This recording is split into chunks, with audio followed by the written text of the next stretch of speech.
Moving agricultural feed is a business of sheer mass.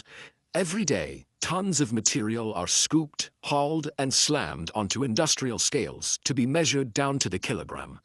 Take these two piles. On the left, we have exactly 100 kilograms of corn silage. On the right, 100 kilograms of hay. The scales are perfectly balanced. Looking at that reading, the intuitive assumption is that since the physical mass is identical, the amount of actual food inside is identical too. But those identical numbers are misleading.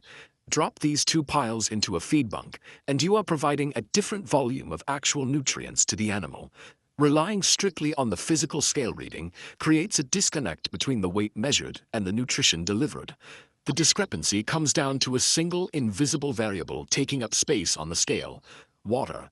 As we drain the liquid water out of both blocks, the silage shrinks significantly, while the hay barely changes at all. Erasing that water reveals a critical metric: dry matter basis.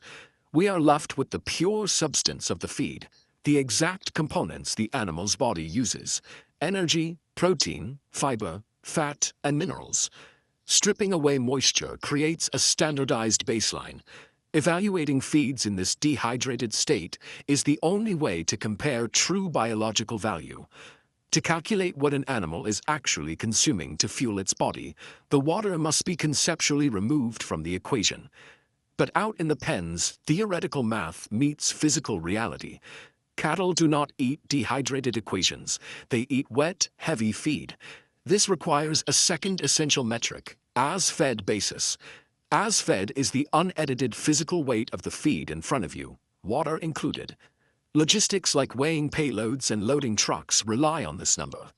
A loader scooping silage is moving raw mass, water and all. Mixing a total mixed ration and delivering the correct volumes to the feed bunk depends on these heavy, waterlogged measurements. While dry matter measures biological value, as-fed dictates the machinery required to move that mass. A professional feedlot operates by dividing these two metrics between two primary roles: the nutritionist and the feed mill operator. The nutritionist lives in the dry matter world, formulating diets based on exact nutrients required. The operator translates that formula into the as-fed world, adding water weight back to generate final loading targets. This translation ensures that the nutritionist's precise formula is accurately reflected in the physical pile of feed delivered to the cattle. Looking back at those balanced scales, the relationship between the two metrics is clear. As-fed tells you how much to load. Dry matter tells you how much nutrition the cattle receive. Understanding this difference leads to accurate ration formulation, consistent feed delivery, and fewer errors in the bunk. Using both measurements accurately ensures that the entire herd consistently receives the specific, high-quality nutrients required for peak physical performance.